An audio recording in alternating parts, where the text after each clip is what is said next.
नमस्कार, न्यूज के इकलौते फैमिली शो न्यूज की पाठशाला में आप सभी का बहुत स्वागत। मैं हूं सुशांत सिन्हा।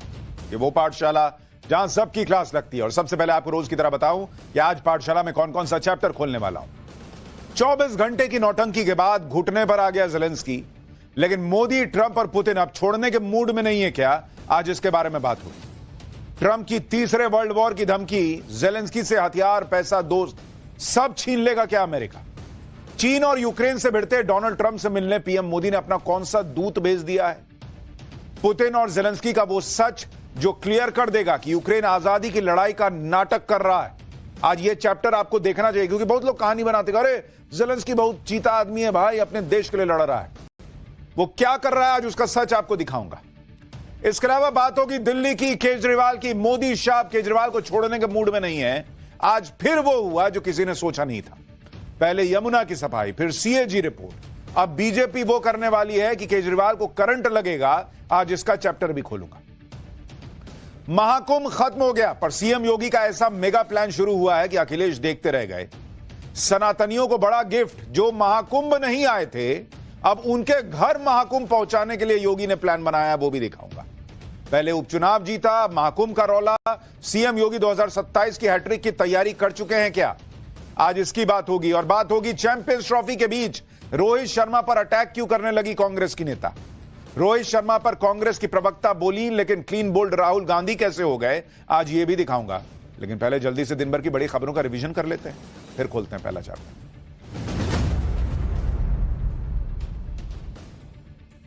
हरियाणा की कांग्रेस कार्यकर्ता हिमानी नरवाल की हत्या के मामले में पुलिस को बड़ी कामयाबी मिली है। पुलिस ने इस मामले में आरोपी सचिन को दिल्ली से गिरफ्तार किया है। पुलिस के मुताबिक हिमानी और सचिन रिलेशनशिप में थे और इस दौरान जब हिमानी ने ब्लैकमेल करते हुए सचिन से पैसों की डिमांड करनी शुरू की तो सचिन ने गला घोंटकर उसकी हत्या कर दी और शव को सूटकेस में भरकर रोहतक के बस स्टैंड पर फेंक दिया। कर्नाटक में सिद्धारमैया की जगह डिप्टी सीएम डीके शिवकुमार के मुख्यमंत्री बनने की अटकलें तेज हो गई हैं। कांग्रेस नेता वीरप्पा मोइली ने कहा कि डीके शिवकुमार को सीएम बनने से कोई नहीं रोक सकता। वहीं कांग्रेस विधायक बसवराजू शिवगंगा ने दावा करते हुए कहा कि खून से लिखकर दे दूंगा कि डीके शिवकुमार दिसंबर तक कर्नाटक के मुख्यमंत्री बन जाएंगे। इससे पहले डीके शिवकुमार ने गृह मंत्री अमित शाह के साथ मंच भी साझा किया था, जिसके बाद वो कांग्रेस के निशाने पर आ गए। महाराष्ट्र विधानसभा में बजट सत्र के पहले दिन जमकर हंगामा हुआ। इस दौरान एनसीपी शरद गुट के विधायक जितेंद्र आवाड हथकड़ी पहनकर विधानसभा पहुंच गए। जितेंद्र आवाड अमेरिका से भारत डिपोर्ट किए जा रहे भारतीयों को बेड़ियों में भेजे जाने का विरोध कर रहे थे। छत्तीसगढ़ सरकार ने बजट पेश करते हुए आम लोगों को बड़ा तोहफा दिया है। वित्त मंत्री ओपी चौधरी ने प्रदेश में पेट्रोल के दाम 1 रुपए प्रति लीटर कम करने का ऐलान किया। इस वक्त छत्तीसगढ़ के तमाम शहरों में पेट्रोल की कीमत 100 रुपए से ऊपर चल रही है। 1 रुपए की कटौती के बाद पेट्रोल की कीमत 100 रुपए के नीचे आ जाएगी। तो दिन भर का रिवीजन हो चुका है। पाठशाला की पहली क्लास। 24 घंटे की नौटंकी के बाद घुटने पर ज़ेलेंस्की, लेकिन मोदी, ट्रंप और पुतिन अब छोड़ने के मूड में नहीं है। ट्रंप की तीसरे वर्ल्ड वॉर की धमकी, ज़ेलेंस्की से हथियार, पैसा, दोस्त सब छीन लेगा अमेरिका। चीन और यूक्रेन से भिड़ते डोनाल्ड ट्रंप से मिलने पीएम मोदी ने अपना कौन सा दूत भेज दिया, और पुतिन और ज़ेलेंस्की का वो सच जो क्लियर कर देगा कि यूक्रेन आजादी की लड़ाई का नाटक कर रहा है। सबसे पहले इसका चैप्टर।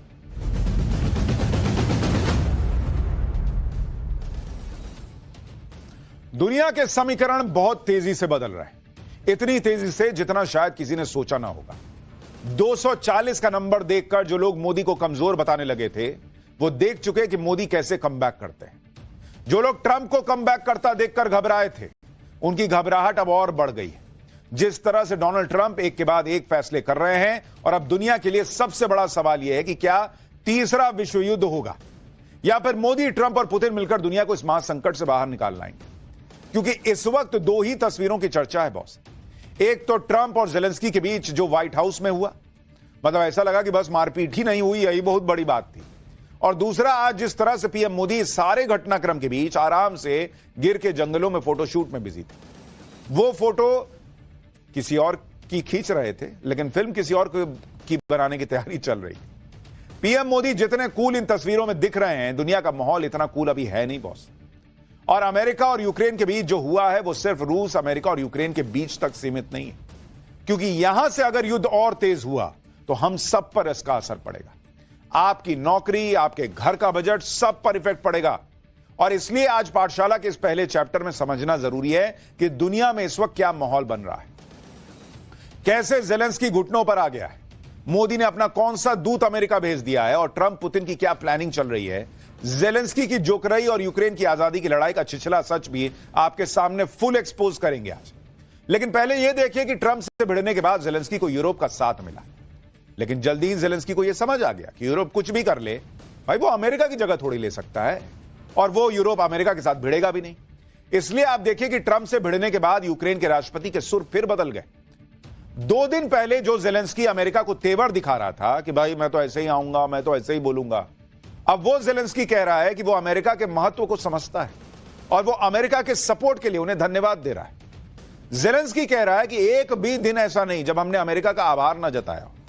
वहां बैठ के तो तुम जो है तमाशा कर रहे थे, अब जब पता चल गया कि ये ट्रंप है, ये बाइडेन तो है नहीं, ये भाई तो छोड़ने के मूड में नहीं है, तो भाई साहब बता रहे अरे बॉस आपसे ज्यादा मोहब्बत, आपके देश से ज्यादा मोहब्बत में किसी से करता ही नहीं। यही बात तो ज़ेलेंस्की को अमेरिका में जाकर ट्रंप को बोलनी थी, लेकिन तब भाई साहब तेवर में थे। अब समझ में आ गया कि भाई अमेरिका तो छोड़ रहा है साथ, अब कह रहे हैं कि हमारे झगड़े से तो रूस को फायदा होगा। यही दिक्कत है, जब आप कम विजन वाला नेता चुनते हैं तो वो उसको बाद में कांड करने के बाद में समझ में आता कि अरे बॉस हमसे तो कांड हो गया। इसलिए सोशल मीडिया में कई लोग लिखते हैं कि भाई नरेंद्र मोदी जैसा नेतृत्व भारत को मिला हुआ है, इसलिए भारत मजबूत स्थिति में है, नहीं तो ऐसा कुछ रहता हिसाब किताब वाला कोई नेता तो कांड ही था। अगर ट्रंप बुलाएंगे तो ज़ेलेंस्की फिर से व्हाइट हाउस जाने को तैयार हो गए, लेकिन जब नेता छिछली सोच और विजन वाला हो, दूसरों का पपेट बना हो, तो उसकी समझ कितनी कम होती काम करती है, इसका उदाहरण ये Zelensky.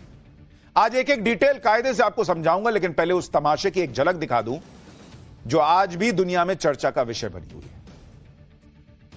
Let's start from the beginning. Sure. First of all, during the war, everybody has problems. Even you, but you have nice ocean and don't feel now, but you will feel it in the future. God bless. You don't know that. God bless. You don't God know bless. that. You will not have a war.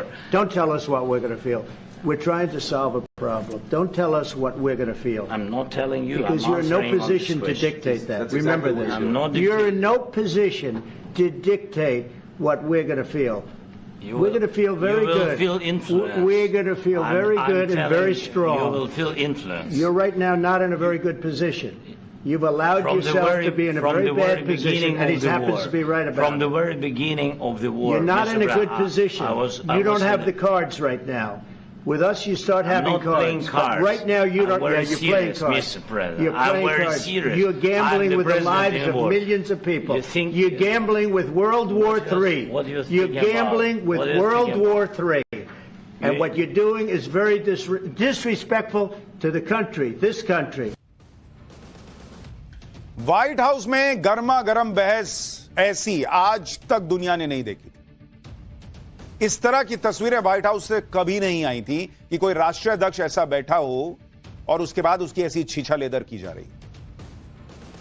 यही नरेंद्र मोदी गए थे तो यही Trump उनके लिए कुर्सी खींच के स्वागत कर रहे थे। Narendra Modi prime minister you are great लिख रहे थे, तब लोगों ने कहा था इसमें कौन ही बड़ी बात हो गई। लेकिन यह तस्वीर देखने के बाद लोगों को समझ में आया कि बॉस इंडिया को जो इज्जत मिली थी, या दूसरों के साथ भी जो ट्रंप ने किया उसको देख के भी लोग करेंगे इंडिया को जो इज्जत मिली थी वो तो अलग लेवल की थी। व्हाइट हाउस में गर्मा गर्म बहस के बाद ज़ेलेंस्की के तेवर अब नरम पड़ रहे हैं। उधर ट्रंप ने यह कहकर दिल की धड़कनें और बढ़ा दी कि कल रात कुछ बड़ा होने वाला है। ट्रंप ने सोशल मीडिया पोस्ट में कहा है कि कल की रात बहुत बड़ी होने वाली है। ट्रंप ने कहा कि इस बारे में वो ठीक वैसे ही बताएंगे जैसा कि यह है, यानी ट्रंप ने कुछ खुलासा नहीं किया और एक सस्पेंस छोड़ दिया। हालांकि उनके पोस्ट को यूक्रेन से जोड़कर देखा जा रहा है, क्योंकि इस पोस्ट से 1 घंटे पहले भी ट्रंप ने एक और पोस्ट की थी जिसमें ट्रंप ने कहा कि एकमात्र राष्ट्रपति हैं वो जिसने यूक्रेन की कोई भी जमीन रूस को नहीं दी, और वो राष्ट्रपति डोनाल्ड ट्रंप है। ट्रंप ने कहा कि याद रखें कि जब कमजोर और अप्रभावी डेमोक्रेट आलोचना करते हैं, फेक न्यूज खुशी खुशी उनकी कही गई बात को सामने रख देती है। इसलिए ट्रंप के इस पोस्ट के बाद यह चर्चा तेज हो गई कि भाई अब ट्रंप कौन सा बम फोड़ने वाले हैं कल। क्या वो रूस के राष्ट्रपति पुतिन से मिलने वाले हैं? क्या वो ज़ेलेंस्की को कोई बड़ा सबक सिखाने वाले हैं? क्या वो नेटो से अमेरिका को अलग करने वाले हैं? हालांकि जल्दी ही यह क्लियर हो जाएगा कि ट्रंप का सस्पेंस है क्या। संसद में ज्वाइंट सेशन को संबोधित करने को लेकर था। ये सस्पेंस और ट्रंप का ये दावा है कि वो इस संबोधन में बड़ा ऐलान करने वाले हैं। तो कल कुछ और बहुत बड़ा ट्रंप करने वाले हैं, ये तो क्लियर है। ट्रंप क्या करेंगे ये तो ट्रंप ही जानते हैं। जहां तक बात जेलेंस्की की है तो वो अब अमेरिका का धन्यवाद कर रहे हैं। इसी बात के लिए ट्रंप ने जेलेंस्की को खरी खोटी सुनाई थी कि भाई इतना तुमको पैसा दिए, इतना तुमको लड़ने के लिए हथियार दिए, थैंक यू तो बोलो। और तुमको समझा रहे हैं कि ये कर लो तुम्हारे लिए ठीक है, तो तुम समझने को तैयार नहीं हो। रौला तुम्हारा इतना है जैसे अपने पैसे अपने हथियार से लड़ रहे हो, पैसा उधारी का, हथियार उधारी का, और उसके बाद लड़के चीता ऐसा बन रहे हो जैसे तुमने ही सब कुछ किया हो। लेकिन अब जेलेंस्की के सुर क्यों बदल गए ये आपको आगे बताऊंगा। पहले देखिए कि जेलेंस्की ने पिछले 2 दिनों में कैसे बड़े बड़े ब्लंडर करके अपने देश और देश के लोगों को खतरे में डाल दिया। जेलेंस्की अमेरिका डील करने गए थे, आए क्या करके? झगड़ा। जेलेंस्की युद्ध विराम की डील के बदले अमेरिका से सुरक्षा की गारंटी मांग रहे हैं जबकि खुद जेलेंस्की उसी अमेरिका के प्रति बेसिक लॉयल्टी नहीं दिखा पा रहे हैं। और जेलेंस्की का यह बर्ताव उस अमेरिका के प्रति है जिसने उसकी सबसे ज्यादा मदद की। ट्रंप से झगड़े के 24 घंटे के अंदर ही अमेरिका के गोद में खेलने वाले जेलेंस्की ब्रिटेन, यूरोप और नेटो की गोद में जाकर बैठ गए। यानी पहले अमेरिका से झगड़ा किया, फिर अमेरिका के सामने शक्ति प्रदर्शन करने का प्रयास करने लगे। अब फिर से अमेरिका के सामने हाथ फैला रहे हैं, कह रहे हैं कि अमेरिका यूक्रेन मिनरल्स डील पर दस्तखत करने के लिए मैं तैयार हूं। जेलेंस्की 28 फरवरी को ट्रंप के साथ मिनरल्स डील्स पर साइन करने के लिए अमेरिका गए थे, लेकिन ट्रंप से मुलाकात के दौरान ऐसी बहस करके लौट आए। आप देखिए, जेलेंस्की जब अमेरिका में ट्रंप से मिलने गए थे तो वो अपने देश का भविष्य तय करने गए थे। इसलिए जेलेंस्की को बहुत संयम से काम लेना चाहिए था, क्योंकि अभी तो तुम मुसीबत में गिरे हो भाई। तुम तेवर किस बात का दिखा रहे हो? और तुम्हें तो उस देश की जरूरत है, उस ट्रंप की जरूरत है जिसने तुम्हारी मदद की। लेकिन जेलेंस्की ने जिस तरह बर्ताव किया वो कहीं से भी डिप्लोमेसी नहीं कहा जा सकता। डिप्लोमेसी में कई बार अपने देश के फायदे के लिए झुकना पड़ता है, तेवर नरम करने पड़ते हैं, शांत भी रहना पड़ता है, सही समय पर जवाब देना पड़ता है। लेकिन जेलेंस्की तो अकड़ में गए थे, क्योंकि भाई नेता तो है नहीं, ये तो एक्टर थे, नेता बन गए। सूत्र बता रहे हैं कि जेलेंस्की को यह सलाह दी गई थी कि वो ट्रंप से मिलने जाएं तो अपनी यूजुअल ब्लैक ड्रेस को छोड़कर कोट पहनकर जाएं। लेकिन जेलेंस्की ने यह सलाह भी नहीं मानी। नतीजा, ट्रंप को यह बात पसंद नहीं आई, उन्होंने इसे ऑफेंड करने वाले जेस्चर की तरह लिया। दूसरी बात यह कहा जा रहा है कि ट्रंप से बातचीत के दौरान अमेरिकी उपराष्ट्रपति जेडी वेंस ने मामले को भड़काया। अगर यह बात सही भी है तो जेलेंस्की को तेवर दिखाने के बजाय शांत रहना चाहिए था। ट्रंप से मुलाकात से पहले ही जेलेंस्की को यह सलाह मिल गई थी कि ट्रंप से उलझना मत, कुछ बोलें तो प्रतिक्रिया मत देना, उकसाया जाए तो शांत रहना। लेकिन भाई तो समझा नहीं। अगर जेलेंस्की ने सलाह मान ली होती तो हो सकता है कि ट्रंप के साथ उनकी ऐसी डील हो जाती जिसमें उनके देश को भी फायदा होता। जेलेंस्की को यह समझना चाहिए था कि वो हीरो बनने अमेरिका नहीं गए थे, बल्कि अपने देश के लोगों की जान बचाकर हीरो बन सकते थे। दुनिया में जो आर्थिक संकट आ रहा है इस युद्ध के चक्कर में, उससे दुनिया के लोगों को बाहर निकाल सकते थे। लेकिन भाई रौला दिखा के चले आए।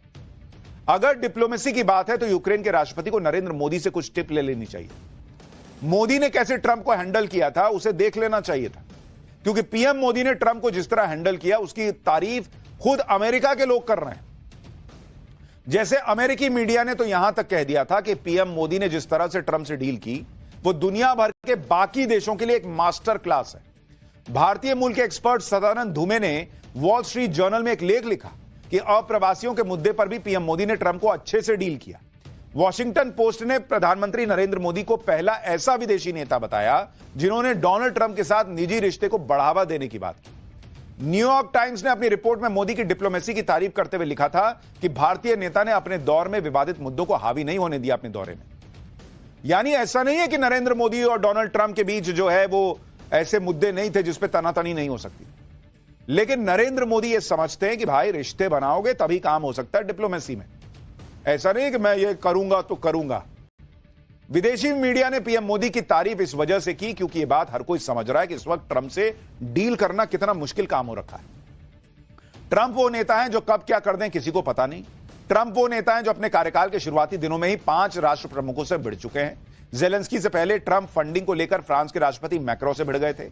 उन्होंने ब्रिटिश पीएम कीर स्टामर को भी यह कहकर मजाक उड़ा दिया था कि क्या तुम अकेले रूस का मुकाबला कर पाते। हालांकि फ्रांस और ब्रिटेन के नेता भी ट्रंप से सीधे नहीं भिड़े और अपने तरीके से बात को आगे नहीं बढ़ने दिया। जबकि फ्रांस और ब्रिटेन कोई छोटे मोटे देश नहीं है। दूसरी तरफ जेलेंस्की ट्रंप को तेवर दिखाकर अपना नुकसान करा बैठे। आप यह भी देखिए कि युद्ध को रोकने के लिए जेलेंस्की अपनी मन मुताबिक शर्तें थोप रहे हैं, जबकि वो ये जानते हैं कि उनका देश किसी तरह की शर्त थोपने या मनवाने की पोजीशन में नहीं है। एक तरफ जेलेंस्की कह रहे हैं कि युद्ध विराम की डील के बाद रूस यूक्रेन पर हमला ना करे, इसकी गारंटी मिले। क्या गारंटी होती है बॉस? मान लो लिख के दे दिया कि नहीं हमला करेगा, कल को कर दिया तो क्या करोगे? उस पर केस करोगे? कैसी बचकानी बात कर रहा है यार। दूसरी तरफ वो नेटो यानी नॉर्थ अटलांटिक ट्रीटी ऑर्गेनाइजेशन में शामिल होने का सपना भी नहीं छोड़ रहे। अपने इस्तीफे की मांग पर जेलेंस्की कह रहे हैं कि अगर उनका इस्तीफा यूक्रेन की नेटो सदस्यता के बदले में हो सकता है तो वो इस पर सहमत होंगे। मतलब तो भाई साहब कह रहे हैं कि मैं इस्तीफा दूंगा लेकिन पहले मेरे देश को नेटो का सदस्य बना दो। अरे भाई तुम जरूरत में हो, अमेरिका छोड़ ही दिया, ये नेटो वाले भी छोड़ देंगे तो बाप बाप करते घूमते फिरोगे। और भाई साहब शर्त रख रहे हैं कि ना ये हम करेंगे तो तुम वो करोगे तो अभी हम करेंगे। जेलेंस्की जानते हैं कि युद्ध को भड़काने के पीछे एक बड़ी वजह यूक्रेन को नेटो की सदस्यता का मुद्दा था। यानी आप देखिए कि युद्ध में बर्बाद हो चुके एक छोटा सा देश जो खुद दूसरों पर निर्भर है, उसका राष्ट्रपति चिल्ला चिल्ला कर कह रहा है कि चित भी मेरी पट भी मेरी। अमेरिका में ट्रंप को तेवर दिखाने वाले जेलेंस्की जब अपने देश पहुंचे तो उनके सुर इसलिए बदल गए क्योंकि ट्रंप के करीबी एलन मस्क ने यूक्रेन युद्ध के पीछे की एक बड़ी वजह जेलेंस्की की वो चाहत है जिसमें वो नेटो का हिस्सा बनना चाहते हैं। नेटो 32 देशों का एक सैन्य संगठन है, जबकि व्लादिमीर पुतिन बिल्कुल नहीं चाहते थे कि नेटो रूस के इतने करीब तक पहुंचे। पुतिन ने पहले तो जेलेंस्की को चेताया, नहीं मानने पर यूक्रेन पर धावा बोल दिया।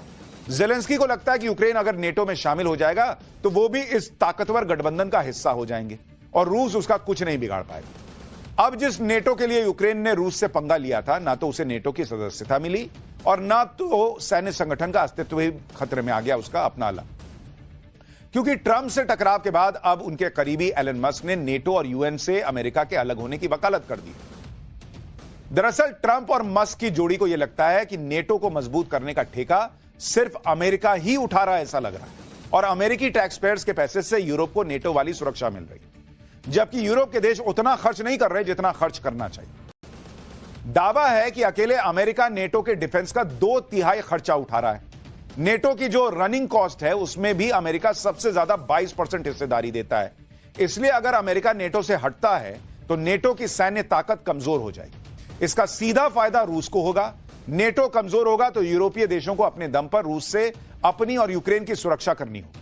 अगर अमेरिका नेटो से हटता है तो यूरोपीय देशों के पास यूक्रेन को मदद देने के लिए सीमित संसाधन बच जाएंगे। तो अगर कल जो डोनाल्ड ट्रंप कह रहे हैं कि मैं कुछ बड़ा ऐलान करने वाला हूं, अगर उन्होंने कह दिया कि मैं नेटो से हट रहा हूं, तो आश्चर्य नहीं होना चाहिए भाई, कुछ भी करने के मूड में, क्योंकि उनका डबल फायदा है भाई। एक तो उनका खर्चा कम हो जाएगा, वो तो ऑलरेडी कह रहे हैं कि मैं तो खर्चा कम करने के लिए बैठा हुआ हूं। डोनाल्ड ट्रंप इस वक्त एक ऑफिस में सीईओ की तरह काम कर रहे हैं कि भाई कहां कॉस्ट कटिंग की जाए ताकि संस्थान को आगे ले जाया जा सके। तो वो अपने देश को आगे ले जाने के लिए पैसा काट रहे, तो नहीं रहना नेटो में, जाओ मुझे नहीं रहना। तो क्या कर लोगे? जब ट्रंप ने जेलेंस्की को व्हाइट हाउस से बाहर कर दिया तो वो सीधे ब्रिटेन गए दौड़े दौड़े, जहां फ्रांस समेत यूरोप के कई देशों के नेता जेलेंस्की के समर्थन में पहुंचे। लेकिन सवाल यह है कि क्या बिना अमेरिका के यूरोप रूस को अकेले रोक लेगा? इसका जवाब है ना। रूस को रोकने के लिए यूक्रेन को 1 से 2 लाख सैनिकों की तैनाती की जरूरत पड़ेगी। यूरोप ज्यादा से ज्यादा 30,000 की सैन्य मदद अभी देने की प्लानिंग कर रहा है, वो भी कुछ स्पेसिफिक लोकेशंस पर, जिसमें यूक्रेन के प्रमुख शहर, पोर्ट्स और न्यूक्लियर पावर स्टेशन शामिल हैं। यूरोप के इन सैनिकों को फ्रंट लाइन पर तैनात नहीं करेगा जहां जंग चल रही है। खुद यूरोप के देश ये मानते हैं कि अमेरिका के सपोर्ट के बिना रूस से भिड़ना मुश्किल है। इसके अलावा यूक्रेन जिन ताकतवर हथियारों के दम पर लड़ रहा है उसमें ज्यादातर अमेरिका के दिए हुए हैं। 3 ऐसे क्षेत्र हैं जहां अमेरिका ने यूक्रेन के हाथ मजबूत किए हुए हैं। इसमें air defence, long range ballistic missile और तीसरा वो सैटेलाइट कम्युनिकेशन। इसको रिप्लेस करना यूरोप के लिए बहुत मुश्किल है। यानी अगर अमेरिका इस युद्ध से हट गया, नेटो से हट गया, भाई यूक्रेन खत्म होने की कगार पर आ जाएगा। इसलिए यूरोप भले ही जेलेंस्की को चने के झाड़ पे चढ़ा रहा है, लेकिन यूरोप को भी पता है कि अमेरिका के बिना यूरोप कुछ नहीं कर पाएगा। और इसलिए ये भाई जो वहां तेवर दिखा रहे थे जेलेंस्की भैया, ये यू टर्न मार के अब कह रहे हैं कि नहीं, अमेरिका से तो मैं मोहब्बत करता हूं। आप ये भी देखिए कि एक तरफ ट्रंप के तेवर से दुनिया कांप रही है, दूसरी तरफ यूक्रेन से भिड़ने वाले ट्रंप से अपनी डील को आगे बढ़ाने पीएम मोदी ने अपने मंत्री को अमेरिका भेज दिया है। केंद्रीय वाणिज्य मंत्री पीयूष गोयल अमेरिका की यात्रा पर जा रहे हैं। पीयूष गोयल इस यात्रा पर अमेरिका से बायलैटरल ट्रेड एग्रीमेंट पर बात करेंगे। हाल ही में जब पीएम मोदी ट्रंप से मिले थे तो दोनों देशों के बीच व्यापार को बढ़ाने पर बात हुई। इस दौरान multi sector bilateral trade agreement करने पर सहमति बन गई थी। यानी मोदी जो हैं वो आराम से, शांति से चीजों को देख रहे हैं उनको पता है कि लास्ट में फिर बुलाओगे तो आऊंगा और जो बोलोगे उसको शांति कराने के लिए, वो तो भारत उसके लिए हमेशा तैयार है। लेकिन भारत अपनी डील जो है वो अपने हिसाब से करता है, वो भी दिख रहा है। ट्रंप से पंगा लेकर जेलेंस्की ने अपने पैरों पर कुल्हाड़ी नहीं बल्कि कुल्हाड़ी पर पैर मारा है। इसी के साथ अमेरिका में जेलेंस्की को मिलने वाला जनता का समर्थन भी कम हो रहा है। अमेरिका की क्विनिनपियाक यूनिवर्सिटी के ताजा सर्वे के मुताबिक 2022 में 72% अमेरिकी मानते थे कि जेलेंस्की ठीक काम कर रहा है। अब 48% अमेरिकी मानते हैं कि जेलेंस्की ठीक काम कर रहे हैं। 41% अमेरिकी मानते हैं कि यूक्रेन को अमेरिका बहुत ज्यादा मदद कर रहा है, जबकि 2022 में मात्र 7% अमेरिकियों को लगता था कि नहीं, अमेरिका बहुत ज्यादा मदद कर रहा है। यानी अब शाला में अगली क्लास। मोदी शाह केजरीवाल को छोड़ने के मूड में नहीं। आज फिर वो हुआ जो किसी ने सोचा ना था। पहले यमुना की सफाई, फिर सीएजी रिपोर्ट। अब बीजेपी वो करने वाली है कि केजरीवाल को पॉलिटिकल करंट लगेगा। अब इसका चैप्टर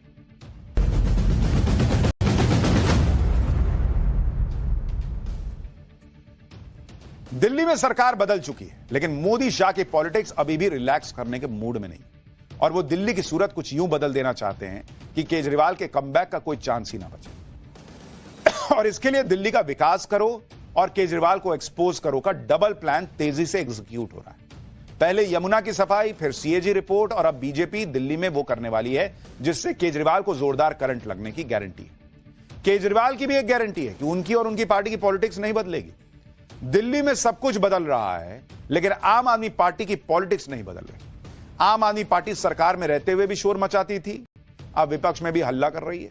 3 दिन के निलंबन के बाद आज आम आदमी पार्टी के विधायक सदन में लौटे तो हंगामे की स्क्रिप्ट ऐसा लगा पहले से लिख कर लाए थे। लेकिन आज आम आदमी पार्टी के विधायकों के साथ वो हुआ जो शायद ही किसी ने सोचा था। सबसे पहले दिल्ली विधानसभा में हुए हंगामे की कुछ तस्वीरें देखिए। कैसे आम आदमी पार्टी के विधायकों पर बीजेपी ने आरोप लगाया कि सदन को इन लोगों ने मच्छी बाजार बना दिया। फिर आपको दिखाऊंगा कि हंगामा काट रही पूर्व सीएम आतिशी की विधानसभा अध्यक्ष से कैसे विधानसभा अध्यक्ष ने क्लास लगाई, और आगे दिल्ली में क्या बड़ा होने वाला है।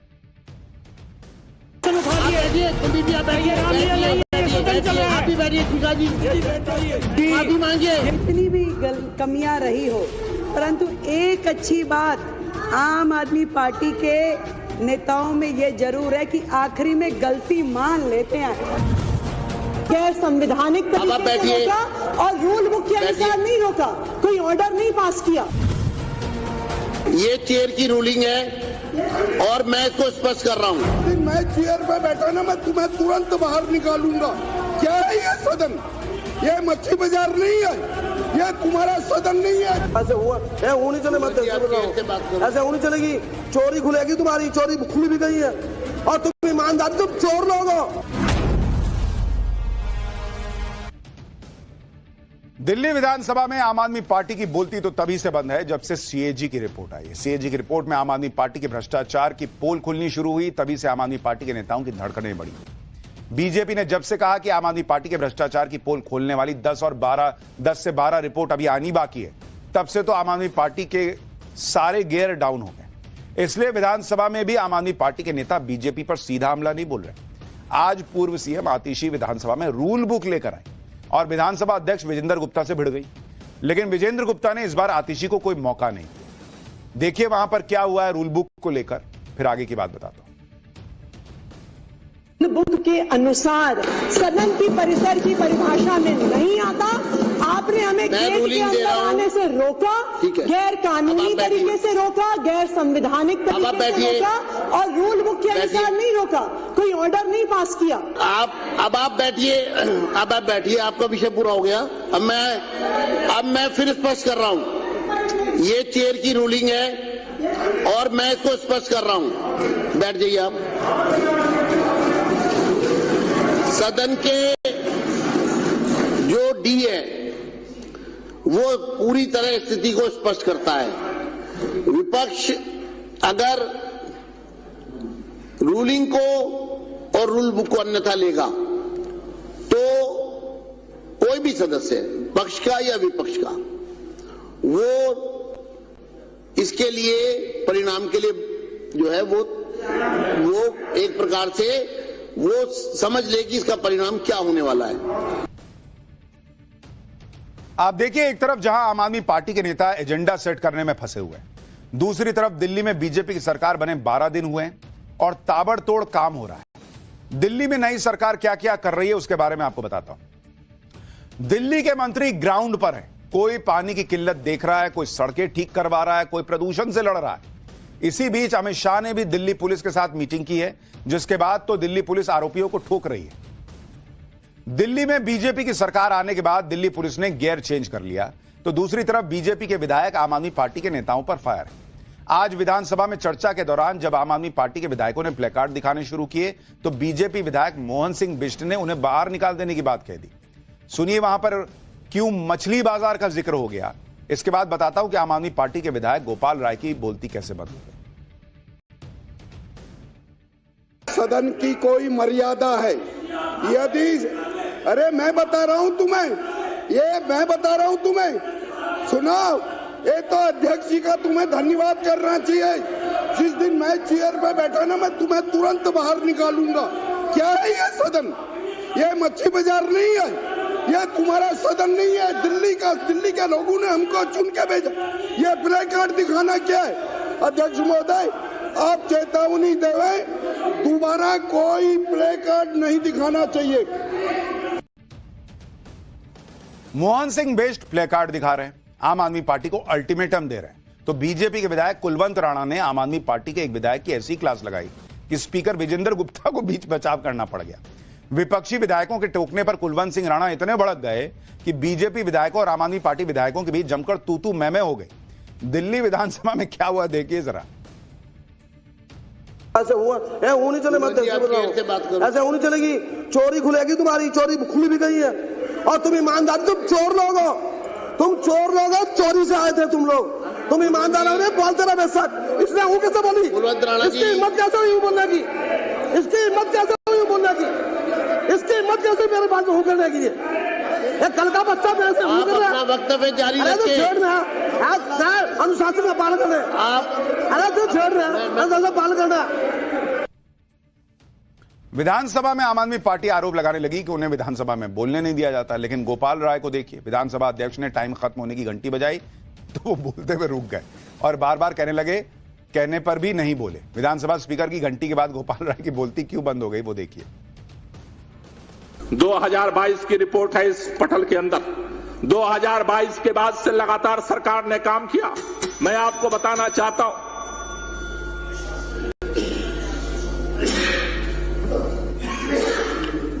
पूरा करिए ना।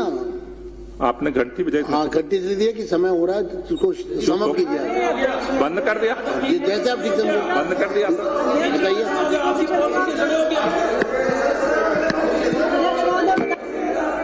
नहीं बोलना आपको नहीं बोलना गोपाल राय जी। मैं अगले वक्ता को बुला रहा हूँ। शिखा रॉय।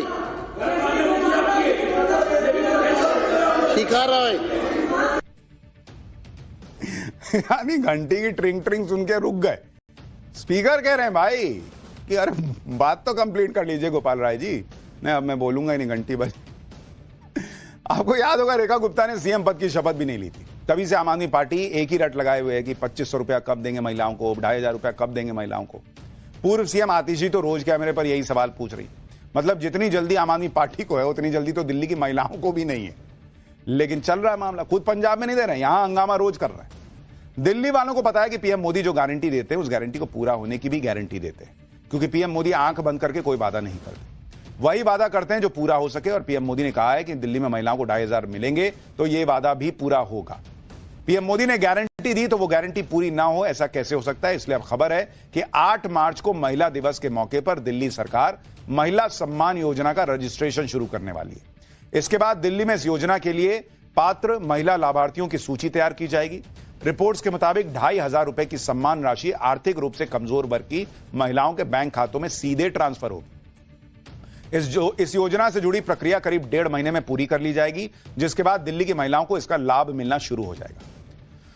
रिपोर्ट्स के मुताबिक बीजेपी ने दिल्ली में महिला समृद्धि योजना का रिव्यू किया है, ताकि इसका लाभ सिर्फ उन महिलाओं को मिल सके जो डिजर्व करती हैं, जिन्हें वाकई में जरूरत है। लेकिन आम आदमी पार्टी को चैन नहीं आ रहा। पूर्व सीएम आतिशी अभी भी कह रही हैं कि बीजेपी दिल्ली की महिलाओं को 2500 रुपए नहीं देगी। सुनिए एक बार। जैसे ही सदन में हमने 2500 रुपए का मुद्दा उठाया, तुरंत भारतीय जनता पार्टी के अध्यक्ष तिलमिला उठे, भारतीय जनता पार्टी के विधायक तिलमिला उठे, हमारे माइक बंद कर दिए, हमें बाहर फेंक दिया गया। ये क्या दिखा रहा है? भारतीय जनता पार्टी का दिल्ली की महिलाओं को 2500 रुपए महीने देने का कोई इरादा नहीं है। तो अगर ये सदन के अंदर रहते तो 2500 रुपया मिल जाता, इनको सदन से बाहर कर दिया तो नहीं मिलेगा। अपने इरादों को हकीकत में बदलने के लिए बीजेपी कोई जल्दबाजी नहीं कर रही। प्लानिंग ऐसी है कि सिर्फ जरूरतमंद महिलाओं को ही योजना का लाभ पहुंचे। जानकारी के मुताबिक सरकारी नौकरी करने वाली महिलाओं को स्कीम का लाभ नहीं मिलेगा। वो महिलाएं जो इनकम टैक्स का रिटर्न दाखिल करती हैं उन्हें भी हो सकता है इसका लाभ न मिले। जो महिलाएं पेंशन का लाभ ले रही हैं उनको भी स्कीम का लाभ नहीं दिया जाएगा। यानी पीएम मोदी ने दिल्ली की महिलाओं से जो वादा किया था वो पूरा होगा, लेकिन जिन महिलाओं को जरूरत नहीं है, जो महिलाएं आर्थिक रूप से सशक्त हैं, उनको जो है वो पैसे नहीं बांटे जाएंगे। यही मॉडल है प्रधानमंत्री मोदी का। एक तो है कि भाई आप सबको बोल दीजिए, जिसको जरूरत है नहीं है सबके अकाउंट में डालेंगे, लेकिन फिर वो पैसा कहां से आएगा? और इसीलिए अगर आप देखेंगे बीजेपी यही मॉडल तमाम दूसरे राज्यों में भी लागू कर रही है, जहां उन महिलाओं को ही सम्मान निधि मिलती है जिन्हें वाकई इस आर्थिक मदद की जरूरत है, फिर चाहे वो मध्य प्रदेश हो, गुजरात हो या महाराष्ट्र हो। लेकिन हंगामा तो दिल्ली में चल रहा है। पाठशाला में अब अगली क्लास। महाकुंभ खत्म हो गया, पर सीएम योगी का ऐसा मेगा प्लान शुरू हुआ कि अखिलेश देखते रह गए। सनातनियों को बड़ा गिफ्ट, जो महाकुंभ नहीं गए अब उनके घर महाकुंभ पहुंचाएंगे योगी। पहले उपचुनाव जीता, महाकुंभ का रौला। सीएम योगी 2027 की हैट्रिक की तैयारी में है क्या? अब इसका क्या?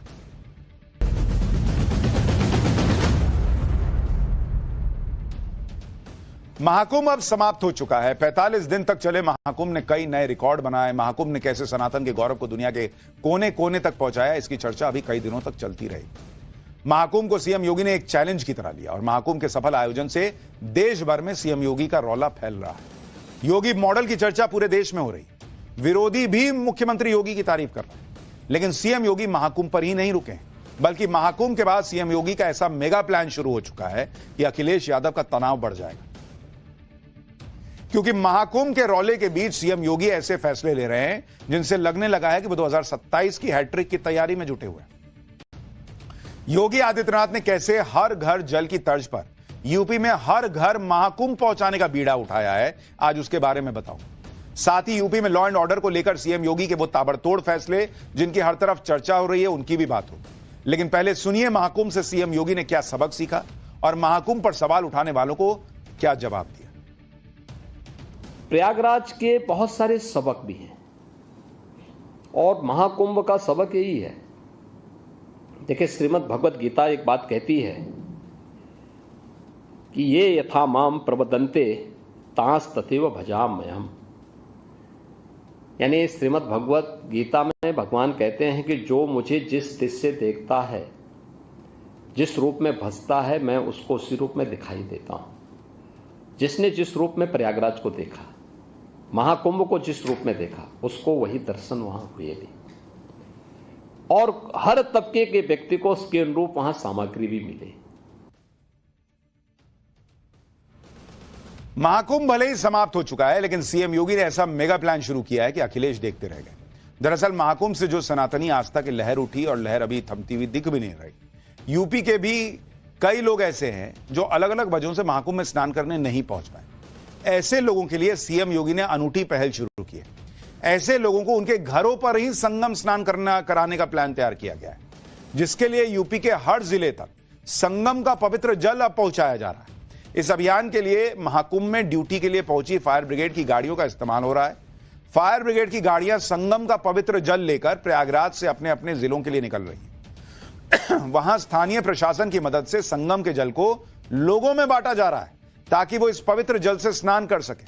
मतलब कई ऐसे लोग जो नहीं आ पाए किसी वजह से, कुछ लोग मान लीजिए सामर्थ्य नहीं था कि भाई इस तरह से जाएं, चल पाएं, या कोई और दिक्कत रही होगी। अब आप महाकुंभ नहीं आए तो महाकुंभ आपके घर पहुंचाने का प्लान कर दिया योगी ने, सीएम योगी। यूपी के संबल में भी लोग बेसब्री से महाकुंभ के पवित्र जल का इंतजार करते नजर आए। जैसे ही फायर ब्रिगेड की गाड़ी संगम का पवित्र जल लेकर संबल पहुंची, सबसे पहले उस गाड़ी की पूरे विधि विधान के साथ पूजा की गई। आज संबल के श्रीवंश गोपाल तीर्थ मंदिर और प्राचीन क्षेमनाथ तीर्थ मंदिर के कुंड में संगम से आए पवित्र जल को छिड़का गया। ये देखिए, उस कुंड में संगम का आया हुआ पानी मिला दिया गया ताकि इस कुंड को संगम मानकर लोग आस्था की डुबकी लगा सकें। अगले कुछ दिनों में संगम के पवित्र जल को संभल में सनातनी इतिहास से जुड़े 68 तीर्थों और 19 कूपों में डाले जाने का प्लान।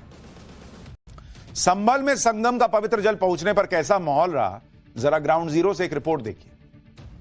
संगम त्रिवेणी का पवित्र जल संभल पहुंच चुका है और यहाँ पर बाकायदा तिलक कर जो है वो मंत्रोच्चार करके इस फायर ब्रिगेड की गाड़ी का स्वागत जो है किया जा रहा है। ये देखिए पुष्प किया जा रहा है। तो सनातनी परंपरा में किस तरीके से एक फायर ब्रिगेड की गाड़ी जो पवित्र संगम जल लेकर आ रही है उसका भी मान जो है यहाँ पर बढ़ा हुआ। संगम से लाए हुए पवित्र जल को इस वक्त संभल के बने हुए इस वंश गोपाल तीर्थ के सरोवर में डाला जा रहा है। और आप देखिए इस वक्त तमाम वो लोग संभल के तमाम जो निवासी हैं वो हर हर महादेव का नारा लगाते आपको तस्वीरों में नजर आ। मुख्यमंत्री योगी आदित्यनाथ ने उत्तर प्रदेश के हर जिले तक महाकुंभ के पवित्र जल को पहुंचाने के लिए इंतजाम किया है। इसकी डिटेल आपको बताता हूं। दरअसल फायर ब्रिगेड की 300 से ज्यादा गाड़ियां संगम का पवित्र जल लेकर निकली हैं, जिनकी क्षमता 1200 से लेकर 12,000 लीटर तक की। इन गाड़ियों के जरिए यूपी के सभी 75 जिलों में संगम का पवित्र जल पहुंचाया जा रहा है। इन गाड़ियों से पहुंचे संगम के पवित्र जल को लोगों तक पहुंचाने के लिए हर जिले के डीएम को बाकायदा चिट्ठी भेज दी गई है। 75 जिलों में 3 चरणों में संगम का पवित्र जल पहुंचेगा। पहले चरण में संगम से पवित्र जल लेकर फायर ब्रिगेड की गाड़ियां 21 जिलों में जाएंगी। तो वहां पर अभी कहीं पर मान लीजिए कुंड है, कुछ है, वहां पर इस पानी को मिला दिया जाएगा। जो लोग नहीं आ पाए वो जाके संगम का स्नान करेंगे। एक तरफ सीएम योगी महाकुंभ से जुड़ी सनातन की आस्था को पूरा सम्मान देने में जुटे, दूसरी तरफ महाकुंभ पर सवाल उठाने वाले अखिलेश यादव की पार्टी के नेता अकबर औरंगजेब में अटके हुए हैं। अब समाजवादी पार्टी के नेता अबू आजमी को देखिए। वो औरंगजेब जिसके बारे में हमने आपको पाठशाला में बताया था कि कैसे उसने हिंदू मंदिरों को निशाना बनाया। अभी लोगों ने देखा किस तरीके से छत्रपति संभाजी महाराज पर अत्याचार औरंगजेब ने किया था। लोग वो फिल्म देखकर रो पड़ रहे हैं। उसी औरंगजेब को अबू आजमी क्रूर शासक मानने से इनकार कर रहे हैं। सुनिए अबू आजमी को, फिर आपको यूपी में हो रहे उस एक्शन के बारे में बताता हूं जिसने विरोधियों को भी सीएम योगी का फैन बना दिया। सब गलत हिस्ट्री दिखाई जा रही है। औरंगजेब रहमतुल्लाह अलैह ने बहुत सारी मंदिरें बनवाई हैं और आप वाराणसी में जाकर देखेंगे एक बच्ची, पंडित की बच्ची को जब उनका ही एक सिपाही सालार उसके साथ शादी करना चाहता था, उन्होंने उस सिपाही सालार को 2 हाथियों के बीच पैर बांध कर मार दिया और उन पंडितों ने उनके लिए एक मस्जिद बना के दिया वहाँ पर। क्या बात करते हैं, गलत हिस्ट्री। तो आप औरंगजेब को क्रूर शासक नहीं मानते हैं? नहीं, मैं नहीं मानता। औरंगजेब क्रूर शासक नहीं? बिल्कुल नहीं, बिल्कुल क्रूर शासक नहीं मानता। यानी जिस औरंगजेब का इतिहास पटा पड़ा है, बॉस आप उठा के देख लीजिए, इतिहास पटा पड़ा है हिंदुओं पर अत्याचार का, अखिलेश यादव की पार्टी के नेता कह रहे हैं मैं उसको क्रूर नहीं मानता। एक तरफ योगी आदित्यनाथ सनातन की सेवा में जुटे, दूसरी तरफ राज्य में लॉ एंड ऑर्डर के मुद्दे पर सीएम योगी ताबड़तोड़ बंदोबस्त कर रहे हैं। आज संभल के उस इलाके में पुलिस चौकी का निर्माण शुरू हो गया जिसका 24 नवंबर को संभल में भड़की हिंसा से गहरा कनेक्शन है। इस इलाके का नाम है दीपा सराय, जहां आज बुलडोजर की मदद से नई पुलिस चौकी की नींव खोद दी गई और पुलिस चौकी बनने की खुशी में मिठाई भी बटी। संभल में बन रही नई पुलिस चौकी पर हमारे सहयोगी की ग्राउंड रिपोर्ट देखिए, फिर आपको इस जगह पर पुलिस चौकी बनाना क्यों जरूरी था इसके बारे में भी बताता हूं। संभल में दीपा सराय के इलाके में चौकी बनने का काम शुरू हुआ है, तो पुलिस के लिए जाहिर तौर पर एक खुशी की खबर है और यहां पर आम लोगों को भी जो है अब यहाँ पर इस चौकी की खुशी में जो है वो मिठाइयाँ जो है वो पुलिस की तरफ से बांटी जा रही हैं। और ये तस्वीर जो है आप इस वक्त देख रहे हैं और खुद एएसपी जो है यहाँ पर संभल पुलिस के श्री चंद वो बच्चों को सबको यहाँ पर आपको मिठाई बांटते हुए, लड्डू बांटते हुए नजर आ रहे हैं। और जाहिर तौर पर एक लोकतांत्रिक और कानून से चलने वाले देश प्रदेश में एक जगह पर पुलिस के राज की स्थापना और पुलिस के लिए एक चुनौतीपूर्ण जगह में चौकी बनाकर क्राइम कंट्रोल के लिए आगे बढ़ने को जो यूपी पुलिस है वो एक खुशी के तौर पर देख रही है। संभल के जिस दीपा सराय इलाके में नई पुलिस चौकी बनाई जा रही है उसकी जरूरत क्यों पड़ी, ये वजह भी आपको समझनी चाहिए। संभल का दीपा सराय वही इलाका है जहां संभल के सपा सांसद जियाउर रहमान बर्क का घर है। सपा सांसद बर्क को संभल हिंसा के मामले में आरोपी नंबर 1 बनाया गया। बर्क पर 24 नवंबर को हिंसा के लिए लोगों को उकसाने का आरोप है। इसके साथ ही दुबई में छिपा बैठा गैंगस्टर शारिक साठा भी इसी इलाके से है, जिसे जांच के बाद पुलिस ने हिंसा का मास्टरमाइंड बताया। आरोप है कि शारिक साठा ने ही संभल में 24 नवंबर की हिंसा के बहाने सनातनी वकील विष्णु जैन की हत्या की साजिश रची थी। पुलिस ने विष्णु जैन की हत्या की साजिश में शामिल शारिक साठा के जिस गुर्गे मोहम्मद गुलाम को गिरफ्तार किया है, वो भी दीपा सराय इलाके का ही रहने वाला है। यूपी में जिस तरह लॉ एंड ऑर्डर को लेकर योगी आदित्यनाथ ने मामला टाइट किया है, उसने विरोधियों को भी सीएम योगी का फैन बनने पर मजबूर कर दिया है। जैसे पश्चिम बंगाल की ममता सरकार में मंत्री फिरहाद हाकिम को सुनिए। पश्चिम बंगाल में कानून व्यवस्था का क्या हाल है, ये तो किसी से छिपा नहीं। और जब पिछले दिनों जादवपुर यूनिवर्सिटी में फिरहाद हाकिम की गाड़ी पर कुछ लोगों ने हमला कर दिया था, तो उन्हें योगी आदित्यनाथ और यूपी के योगी मॉडल की याद आ गई। फिरहाद हाकिम ने कहा कि सीएम योगी के राज्य में लॉ एंड ऑर्डर टाइट है, वहां गुंडागर्दी करने वालों के पैर तोड़ दिए जाते हैं। यानी ममता के मंत्री भी कह रहे हैं कि भाई योगी मॉडल ही सही लग रहा है, लेकिन विरोध तो होता ही है। ब्रेक के बाद पाठशाला में आपका फिर से स्वागत है। जो लोग मोदी सरकार के वक्फ संशोधन बिल पर सवाल उठा रहे हैं, उन्हें मध्य प्रदेश की यह खबर जरूर देखनी चाहिए। मध्य प्रदेश के रायसेन जिले में हिंदुओं को वक्फ बोर्ड की तरफ से घर खाली करने का नोटिस मिला है। माखनी गांव में हिंदू परिवारों के घरों को वक्फ ने अपना बता दिया। इस गांव में पुश्तों से रह रहे 7 हिंदू परिवारों को वक्फ ने धमकी दी है कि अगर उन्होंने 7 दिन के अंदर जमीन खाली नहीं की तो मकानों को तोड़ दिया जाएगा। वक्फ बोर्ड के मुताबिक कब्रिस्तान की जमीन पर कब्जा करके मकान बनाए गए। हालांकि सरकारी रिकॉर्ड के मुताबिक जिस जमीन पर वक्फ दावा कर रहा है वो सरकारी जमीन है, और सरकारी जमीन के पास हिंदुओं के मकान हैं जिन्हें भी वक्फ अपना बता रहा है। तो मतलब यही हिसाब चलता है। तो फिर वक्फ बोर्ड को लेकर उसमें संशोधन की बात होती है तो